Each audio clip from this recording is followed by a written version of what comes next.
Hey, Imago couples. I was so grateful when Josh gave me the opportunity to connect with you all in this way. And I hope that this devotion will just get your date night off on the right start. First of all, I want you to know that I'm praying for you all, that I'm grateful that you're taking advantage of this opportunity to connect with one another and to spend some time apart, to set aside to show your care and concern and love for the other, and that this would just be a very rejuvenating time for you, and that you would just feel really, really like you are getting the opportunity to re-embrace your loved one, your partner in this moment. And so I know that the pandemic has been a huge challenge for all relationships, and particularly for our partner relationships, because we're all navigating so many emotions and so many changes, and at the same time, not really getting time to ourselves or together to think through and to work through the things we need to work through.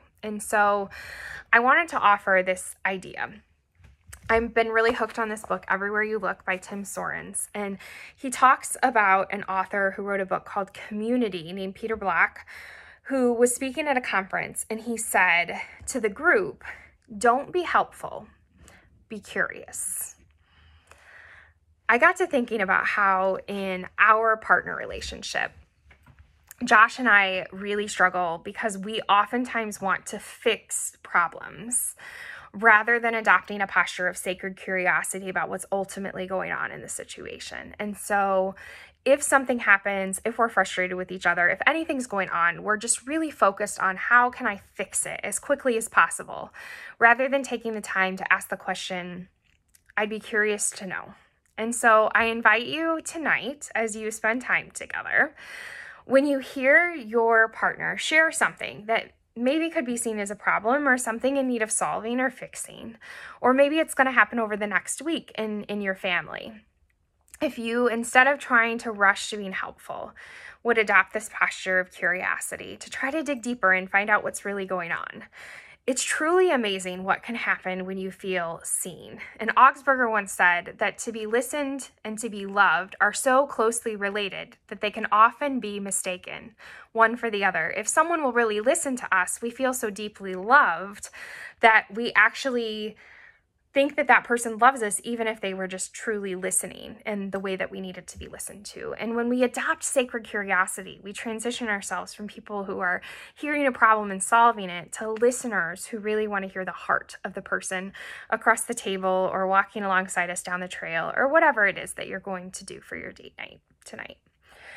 So as you consider this time together, I just invite you to consider, what is there to be curious about? What are the things that you don't know about, that you haven't revisited in a while? Think about when you're very first dating and you just have all these questions about the other person. I know that now I get so excited when I learn something new about Josh that I didn't already know, because we've been together for quite a while and I know a lot of the stories.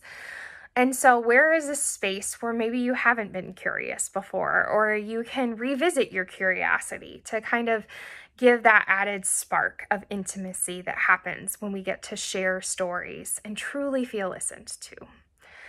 In the book of John, chapter 10, one of my very favorite verses, it talks about in verse 10 that the thief comes to lie and kill and destroy, but that Jesus has come so that we have life and have it to abundance. I think that part of abundant life is recognizing that we all have something to bring to the table, something to share, and that we all need to be curious about what that is for each other. And I think this extends into our families and extends in a lot of directions.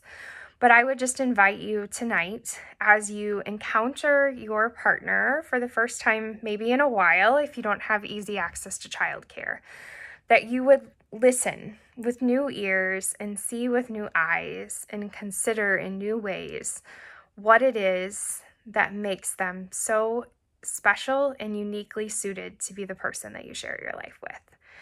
Thank you so much for giving us the chance to come into your home and to care for your kids, or if you already have childcare at home, that you left those spaces open for other people. I saw people saying that, but I am just issuing a challenge. It's a curiosity challenge, and I can't wait to hear what you come up with.